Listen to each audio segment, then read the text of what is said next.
Thank you.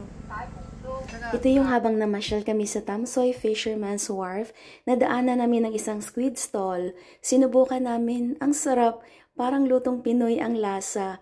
Bumili kami ng dalawa, ipiprito niya tas hiniwa niya.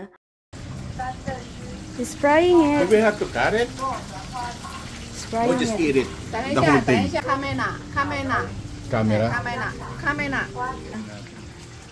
Okay, man.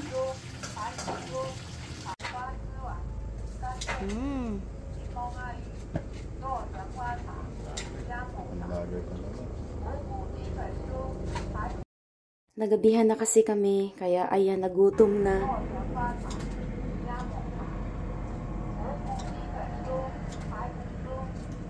Ayan na, parang nasa Pinas ka lang, tusok-tusok habang ini-enjoy mo yung view.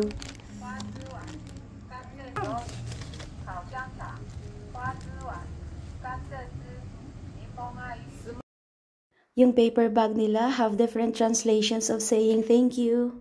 After kumain, dumaan lang kami sa isang convenience store, bumili ng drinks, tas nag-train na kami pa uwi.